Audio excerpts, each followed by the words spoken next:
Hello दोस्तों, स्वागत है आप सभी का हमारे यूट्यूब चैनल ओनली कोडर्स में। दोस्तों, ये हमारे चैनल की पहली वीडियो होने वाली है। इसमें आज हम लोग देखेंगे road map to become a Java developer in 2024। तो चलिए बिना किसी देरी के वीडियो को स्टार्ट करते हैं और देखते हैं कि हमें क्या क्या स्किल्स सीखनी पड़ेंगी जावा डेवलपर बनने के लिए 2024 में, अगर हमें जॉब लेनी है तो। ठीक है, तो सबसे पहले हमें एक प्रोग्रामिंग लैंग्वेज सीखनी होगी, जो कि होगी ऑब्वियस सी बात है जावा। तो हम सबसे पहले सीख रहे होंगे जावा को। जावा को हम लोग 3 स्टेप्स में सीखेंगे। सबसे पहले हम सीखेंगे जावा बेसिक्स। जावा बेसिक्स जावा बेसिक्स में क्या क्या आ जाएगा हमारे पास कि वेरिएबल्स क्या होते हैं, डेटा टाइप्स क्या होते हैं, फंक्शंस क्या होते हैं, लूप्स, कंडीशनल स्टेटमेंट्स। तो ये सारी बेसिक बेसिक चीज़ें हम सबसे पहले सीखेंगे। इसके बाद हम लोग सीख रहे होंगे object oriented programming, oops concept. हम लोग देखेंगे क्लास क्या होता है, ऑब्जेक्ट्स क्या होते हैं, पॉलीमॉर्फिज्म, इनहेरिटेंस, इन कॉन्सेप्ट्स को सीख रहे होंगे।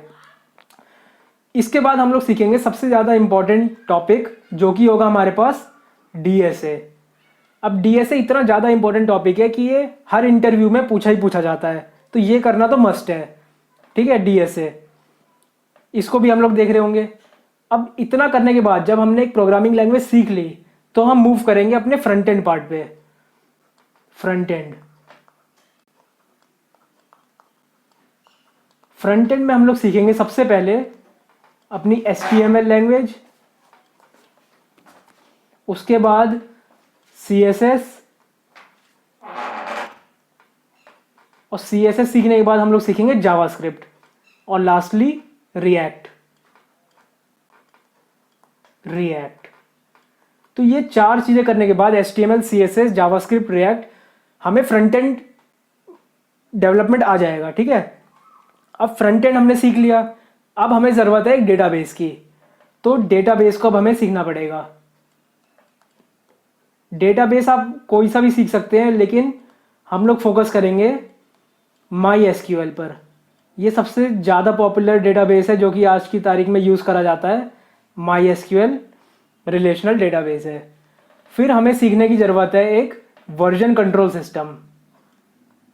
वर्जन कंट्रोल सिस्टम जिसमें हमें सीखना होता है गिट। ठीक है, अब हमने यहाँ तक चीज़ें कवर कर ली। अब हम मूव करेंगे अपने बैकएंड की तरफ, जो कि होगा हमारा एडवांस जावा वाला पार्ट। एडवांस जावा। तो एडवांस जावा शुरू करने से पहले हम लोग एक नज़र मारेंगे कोर जावा के ऊपर।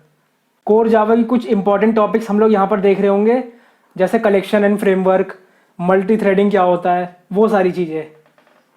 कोर जावा सीखने के बाद अब हमें सीखना होगा एडवांस जावा की कुछ फ्रेमवर्क्स वगैरह। सबसे पहले हम सीखेंगे सर्वलेट, उसके बाद JSP, उसके बाद JDBC, उसके बाद हम सीखेंगे स्प्रिंग फ्रेमवर्क को, स्प्रिंग। फिर देखेंगे हम लोग स्प्रिंग बूट को।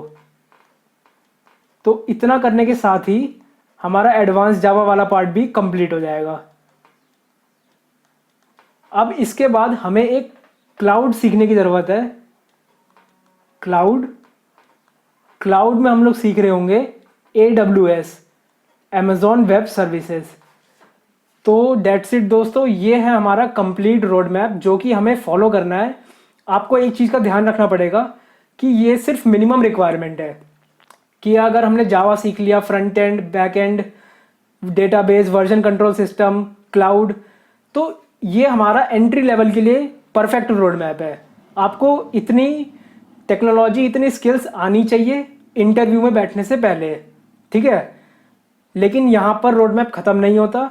अभी आपको और भी सारी चीज़ें सीखनी होंगी एक complete Java full stack developer बनने के लिए, लेकिन वो सब आप एंट्री लेवल जॉब लेने के बाद सीख सकते हो।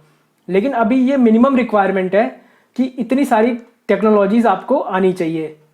ठीक है, तो कल से हम लोग इस चैनल पर जावा का बैच शुरू कर रहे हैं, जिसमें हम लोग सबसे पहले जावा के बेसिक्स देखेंगे, ऊप्स कॉन्सेप्ट को देखेंगे और डीएसए करेंगे। तो डेट्स इट दोस्तों, आज की वीडियो के लिए इतना ही। अगर आपको वीडियो पसंद आई तो वीडियो को लाइक करना, चैनल को सब्सक्राइब करना और बने रहना हमारे चैनल पर। कल से वीडियोस लेक्चर अपलोड होना शुरू हो जाएंगे। ठीक है, तो आज के लिए इतना ही, मिलते हैं अगली वीडियो में।